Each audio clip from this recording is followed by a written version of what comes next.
मुख्यमंत्र्यांनी मला सांगितलं की तुम्ही मुंबईला जाऊन तिथे रमेश कुमार म्हणून ऍडिशनल कॅबिनेट सेक्रेटरी आहेत, त्यांना तुम्ही जाऊन भेटा. मी त्यांना ताबडतोब जाऊन भेटलो आणि ताबडतोब त्यांच्याकडे मी एक प्रस्ताव सादर केला. त्याच्यानंतर त्यांनी मला सांगितलं की तुम्ही नांदेडला जावा, कलेक्टरांशी बोला आणि कलेक्टरांच्या मार्फत हा प्रस्ताव नीट दुरुस्त पद्धतीने सादर करा.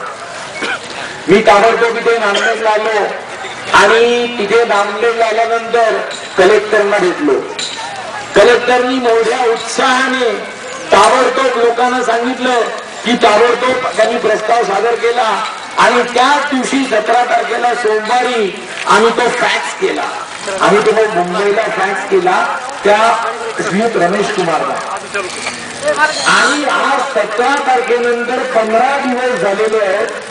अजूनही आपलं महाराष्ट्रातलं जे मंत्रालय आहे ते त्याच्यावर विचार करतो. मी त्यांना सांगितलं, मी त्यांना पत्र दिलं की म्हणलं तुम्ही किती दिवस विचार करणार आहेत.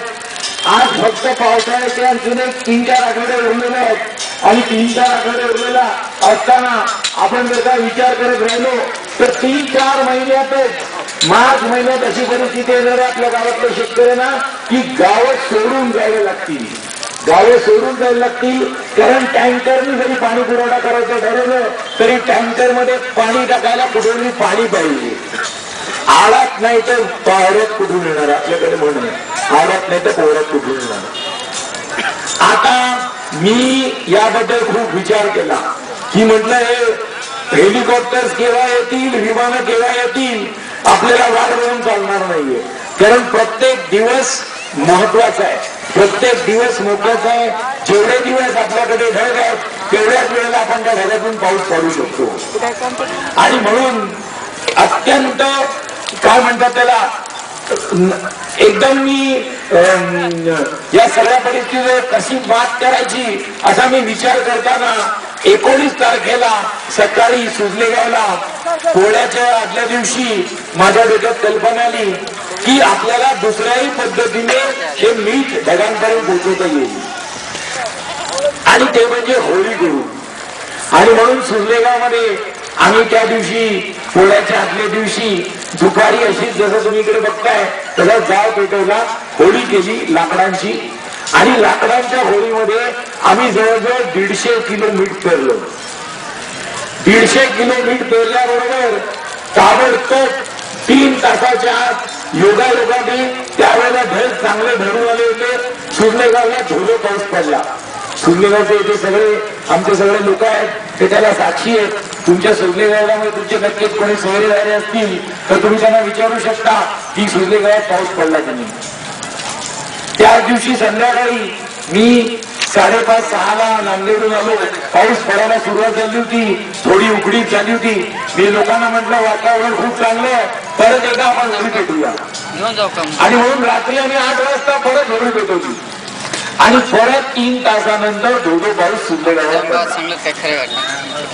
आता ही बातमी नावंदीला उमाकांत देशपांडे नावंदीकर आहे त्यांच्या कानावर गेली दुपारी पाऊस पडल्याची.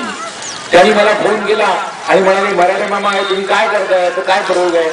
मी त्यांना सर्व या प्रयोगाचं रहस्य समजावून सांगितलं. त्यांनी ताबडतोब नावंदीला प्रयोग केला. नावंदीला प्रयोग केल्यानंतर नावंदीला पाऊस झाला सुमारे 10-12 तासामध्ये. नावंदीला पाऊस झाल्यानंतर त्यांनी त्याच्या बहिणीला रुद्रू येथे बोधनला फोन केला आणि सांगितलं की आमचा असा असा प्रयोग झालाय, आमच्या इथे पाऊस पडलाय, तू पण का नाही करून बघत. तिने ताबडतोब पावसाचा प्रयोग केला. अशाच पद्धतीच्या होळीमध्ये त्यांच्या गावकऱ्यांनी मिळून तिथेही पाऊस पडला. आता आमचा सगळ्यांचा उत्साह खूप वाढला आणि आम्ही ठरवलं की असे प्रयोग सतत चालू ठेवले पाहिजेत. आणि सुजले गावामध्ये गेल्या 15 दिवसात जवळजवळ 10 अशा प्रकारच्या आम्ही होळ्या केलेल्या आहेत तिथे. आणि त्या होळ्यांमध्ये आमचा असा अनुभव आहे की प्रत्येक वेळेला ही होळी केल्यानंतर पाऊस झालेला आहे. आता पाऊस केव्हा होईल ते सांगता येत नाही, ते ढगांवर आहे. कधी 12 तासात होईल, 24 तासात होईल, 96 तासात होतो. पण आतापर्यंतचा अनुभव आहे की प्रत्येक गावामध्ये 3 दिवसाच्या आत भरपूर पाऊस झालेला आहे. आम्ही हा प्रयोग गडग्याला केला, गडग्याचे कोणेले त्यांनी तो प्रयोग केला, तिथे पाऊस झाला. त्याच्यानंतर बारूळ आणि त्या नामदेव महाराजांच्या मठात प्रयोग केला, तिथे पाऊस झाला. चौकी महाकायाला प्रयोग केला, तिथे पाऊस झाला. आणि आम्ही सुरुवातीला ही लाकडं पेटवत होतो, तर लाकडं पेटवत असताना माझ्या डोक्यात विचार आला की जंगल तोडीमुळेच आधी पावसाचं प्रमाण कमी झालेलं आहे, तर जंगल तोड का करावी, त्याच्यापेक्षा आपल्याकडे काही सोपा मार्ग आणि स्वस्त मार्ग आहे का. तर तेव्हा आमच्यातल्या सुरले गावातल्या लोकांनी सांगितलं की मराठे मामा आपण टायर का नाही पेटवायचे. आणि त्या सगळ्यांच्या सूचनेप्रमाणे आम्ही टायर पेटवायला सुरुवात केली. हे जे आपण समोर बघताय इथे दिसतायत ते टायर आहेत, जुने टायर आहेत. नवीन टायर वाटतो पेटवून नका कृपा करून. जुने जे रस्त्याच्या सडकेला असतात ते टायर पेटवायचे. ते पाठवण्याचा प्रयोग फार सोपा आहे.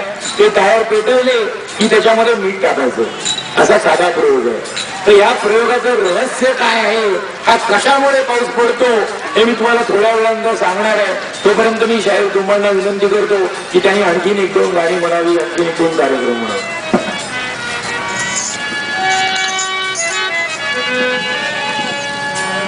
तर बंधूंनो, आताच डॉक्टर राजा मराठे यांनी सांगितलं आम्ही टायर का जळतो, तर जंगलतोड खूप होत आहे. हे जंगलतोड झाल्यामुळे या निसर्गावर परिणाम झालेला आहे, पावसावर सुद्धा परिणाम झालेला आहे. म्हणून जंगलतोड थांबवा असंही त्यांनी आपल्या भाषणामधून संदेश दिलेला आहे. त्यासाठी मी पण आपल्यापुढे हे गीत सांगत म्हणून दाखवत आहे. तोडून का रे जंगलाता, तोडून का रे जंगलाता, झाला सारा निपात रे, नका घेऊ भाऊ आता.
जन्म जन्मी नाही या प्राणवायूवर जगते